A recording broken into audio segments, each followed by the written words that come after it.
भैया ना, इसको प्यार मत कह दीजिए, इसको प्यार प्रो मैक्स कहिए। बताइए क्या जमाना आ गया है। ये सास और दामाद की फोटो है जो अब पति पत्नी में बदल चुके हैं। कैसे, वो हम आपको मामला शुरू से बताते हैं। आज से 4 महीना पहले की बात है। इस औरत ने अपनी बेटी के लिए दामाद खोजने का कार्यक्रम शुरू किया तो दामाद जी के तौर पे ये लड़का मिला। ये लड़का अपने सासू माँ को मोबाइल गिफ्ट कर देता है और सासू माँ दामाद जी से घंटों बात करती है, घंटों बात करती है और उसी में प्यार हो जाता है दामाद जी को सासे से। अब बताइए, यही 16 अप्रैल को उस लड़की का शादी था। उससे पहले ही दामाद और सास फुर हो जाते हैं। और सबसे हैरान कर देने वाली चीज, इस औरत ने जो अपने बेटी के लिए 5 लाख रुपया और सोना का जेवर रखा था, वो सारा लेकर दामाद के साथ भाग जाती है। कैसे कैसे लोग रहते हैं यार यहाँ पर। खैर, ये सब तो प्यार मोहब्बत का कहानी रोजे होते रहता है, हम तो बताते ही रहते हैं। लेकिन अब जो हम आपको बताने जा रहे हैं, उसको सुनने के बाद आपके पैरों तले जमीन खिसक जाएगा। आप एकदम हैरान हो जाइएगा और आप सोचिएगा, हैं ऐसा भी पॉसिबल है। जब आज से कुछ साल पहले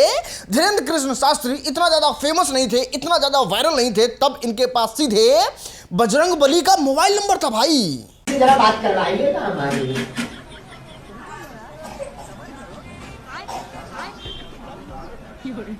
शाबाश बेटा।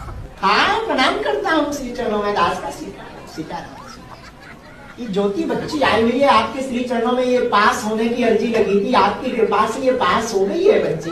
आगे का मार्ग और कृपा कर दे मेरे बप्पा के आदेश अनुसार। जी ठीक है, हाँ ठीक है। किस मार्ग में जाना चाहिए? शाबाश बेटा। शिक्षक लाइन में जाओ बेटा, आशीर्वाद। ये वीडियो इंटरनेट पे बहुत तेजी से वायरल हो रहा है और लोग गजब का ट्रोल कर रहे हैं इनको। खैर, आपको क्या लगता है, सही में बाबा के पास मोबाइल नंबर होगा? और मोबाइल नंबर होगा तो क्या सही में बजरंगबली मोबाइल यूज करते होंगे?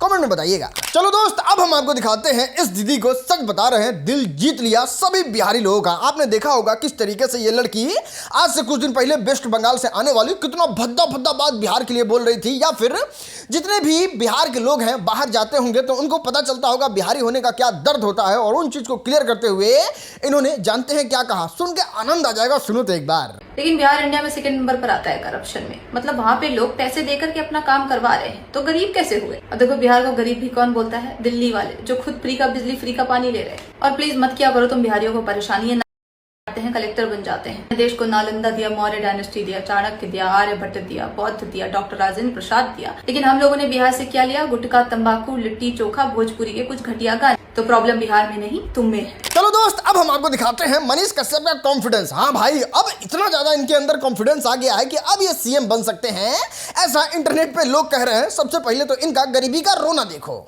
उन्होंने अपने पेंशन का 38 लाख रुपया निकाल के मुझे दे दिया, जिस पैसे से वो सोचे थे कि गांव में जो खपड़े का घर है उसे बनवाऊंगा।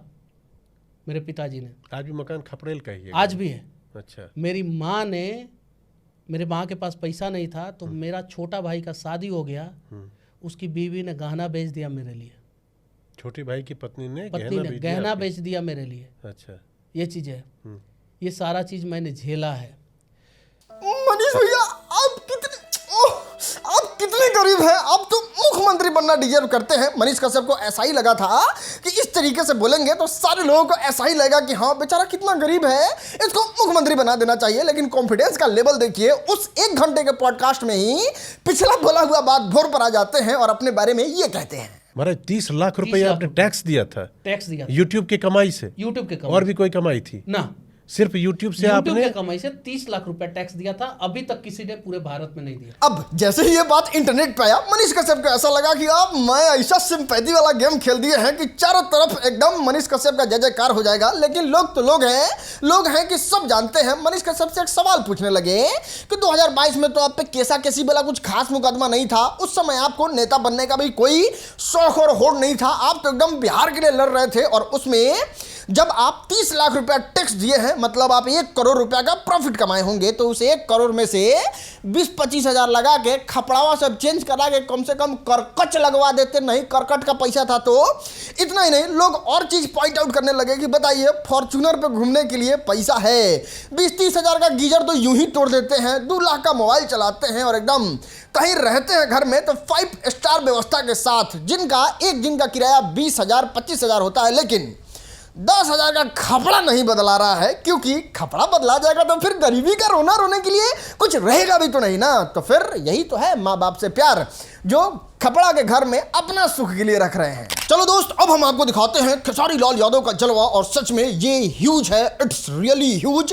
खेसारी लाल यादव बन चुके हैं बिहार में भीड़ इकट्ठा करने वाले सुपरस्टार में।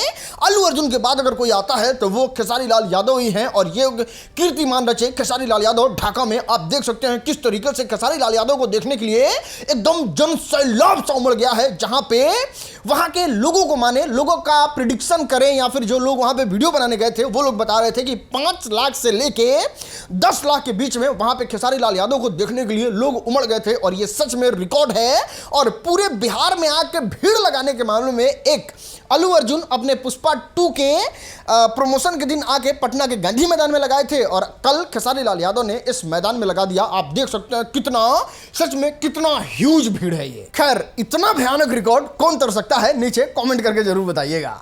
चलो दोस्त, अब बात करते हैं भोजपुरी सिंगर के बारे में। सच बता रहे हैं, ये लोग सारा हद पार कर दिए हैं। इनको किसी से कोई मतलब नहीं है, इनको बस नोट छापना है, माल कमाना है। आपको मुस्कान इचोटिया वाला लड़का ड्राम तो याद ही होगा, उस पे गाना बना दिए भाई। अब इस चीज को लेके इंटरनेट पे बहुत ज्यादा आवाज उठने लगा, बहुत ज्यादा सोशल मीडिया पे लोग कहने लगे कि कैसे कैसे सिंगर हो गए हैं कि इस तरीके का गाना गाने लगे। और ये बात मनीषा रानी के पास भी चला जाता है, और वो मांग करती हैं सरकार से। जानते हैं कि आप खुद वीडियो देख लो। आप लोग को सच में शर्म आना चाहिए। यहाँ पे किसी का चल गया है, कोई इंसान मर गया है, इतना सीरियस टॉपिक है, और आप लोग इस टॉपिक को मजाक बना दिए हैं। उस इंसिडेंट के बाद मैंने बहुत सारे कंटेंट क्रिएटर को भी देखा सोशल मीडिया में, जो ड्राम वाले केस पे फनी वीडियो बना रहे हैं। मतलब कल के दिन आपके घर में कुछ हो गया और वो चीज ट्रेंड कर रहा है, तो आप उस पर भी वीडियो बनाइएगा। कभी आप अपने आप को उस जगह पे रख के देख लीजिए, जिसका बेटा गया, अगर उसकी माँ ये वीडियो देखती होगी कि इस ड्राम वाले केस को इसने सबने फनी बना दिया है, सब इसका मजाक बना दिया, उनको कैसा लगता होगा। और ये जो चैनल, मैं तो रिक्वेस्ट करती हूँ सरकार से कि ऐसे सारे चैनल को बैन कर दिया जाए। चलो दोस्त, अब बात करते हैं लाठी चार्ज के बारे में। बिहार में इतना बड़ा रिकॉर्ड बन रहा था तो लाठी चार्ज कैसे नहीं होता। खेसारी लाल यादव को देखने के लिए जब लोग पागल होने लगे तो वहां पे पुलिस लाठी चार्ज करने लगा, और ये चीज देख के खेसारी लाल यादव को बिल्कुल पसंद नहीं आया, और वो पुलिस को समझाते हुए बहुत अच्छे भाषा में ये कहते हैं, प्लीज मैं रिक्वेस्ट कर रहा हूँ, जितने लोग हैं लाठी डंडा वाले, आप अपना लाठी अपने अंदर डाल लीजिए।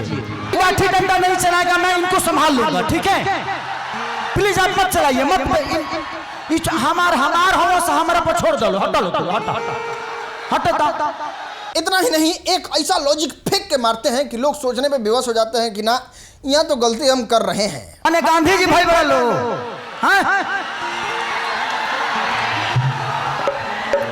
सत्याग्रह चलता यहाँ, आजादी देवे के बाद आजादी। हाँ तोरा के यार। चलो अब बात करते हैं लिटिल सुपरस्टार आर्यन बाबू के बारे में। ये भी सीएसके और आरसीबी के चक्कर में पड़ गए। हालांकि इन्होंने उस माइक में हजारों की भीड़ के सामने ये तो कहा कि मेरा फेवरेट टीम जो है वो सीएसके है। खैर, पूरा वार्तालाप क्या हुआ वो खुद सुन लो आप। आज ये लोग 17 साल से हारा था, लेकिन भाई एक बात हम ईमानदारी से बता रहे हैं, सुनिए, भले हम सीएसके सपोर्टर हैं, सुनिए, सुनिए।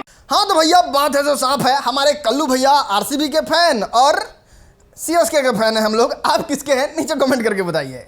चलो दोस्त, अब बात करते हैं प्रोजेक्ट वीर हनुमान के बारे में। आज से 2 साल पहले हमने आपको बताया था कि किस तरीके से खेसारी लाल यादव का एक बहुत बड़ा फिल्म आने वाला है जिसका नाम वीर हनुमान है, जिसको लेके सारा चीज सेट हो चुका है और अब उसका शूटिंग होना बाकी है। इस फिल्म के मेकर लोग इस बात को रिवील करके बताएं कि देखिए, हम लोग डिसाइड किए हैं कि कुछ फिल्म का शूटिंग जो है वो इंडिया के नॉर्थ साइड में करेंगे, कुछ साउथों में जाकर शूट करेंगे, जो अच्छा एकदम कॉन्सेप्ट निकल के आएगा, एकदम रियलिस्टिक बनाने की कोशिश करेंगे। इतना ही नहीं, वीर हनुमान जब फिल्म बना रहे हैं तो हनुमान जी का वो स्टोरी भी दिखाएंगे जो श्रीलंका में जाके पूरा कहानी हुआ था, तो शूटिंग श्रीलंका में भी होगा। बात करें हीरोइन के बारे में तो उसको एकदम सीक्रेट रखा गया है कि जब फिल्म का कुछ रिवील होगा उसमें हीरोइन को रिवील करके बताएंगे। और इनके मेकर ये भी बताते हैं कि पूरे 2 साल से इस पे जी तोड़ मेहनत का काम हो रहा है, जिसमें वीएफएक्स, फाइट सीन और भी सारी चीज़ों को एकदम इम्प्रूव करके कोई छोटी सी गलती ना हो जाए, उस चीज़ को लेके हम लोग काम कर रहे हैं लगातार 2 साल से, और इसको एकदम बेस्ट बनाने की कोशिश करेंगे और कुछ अच्छा, कुछ बड़ा आपको भोजपुरी में भी देखने को मिलेगा। और हमको लगता है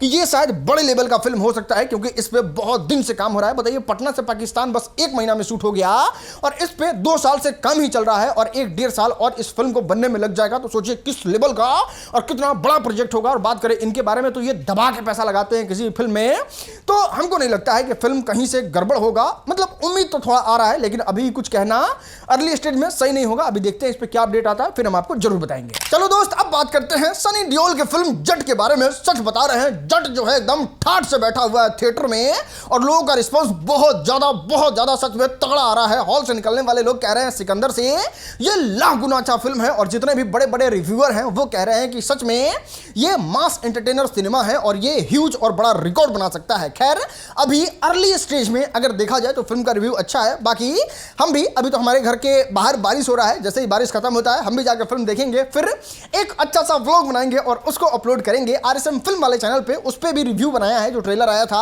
अगर आप लोगों ने नहीं देखा तो जरूर जाके देखिएगा उस ट्रेलर के रिव्यू को। चलो दोस्त, अब हम आपको दिखाते हैं इन बाबा का क्रेज। बताइए, इस कदर फेमस हो गया लड़का, नहीं कल तक रील बनाने वाले, सिक्योरिटी लेने वाले, आज जाके ब्यास पीठ पे बैठ गए हैं। लेकिन इतना आसानी से नहीं। सबसे पहले तो उनका पूरे शहर में पोस्टर लगाया गया।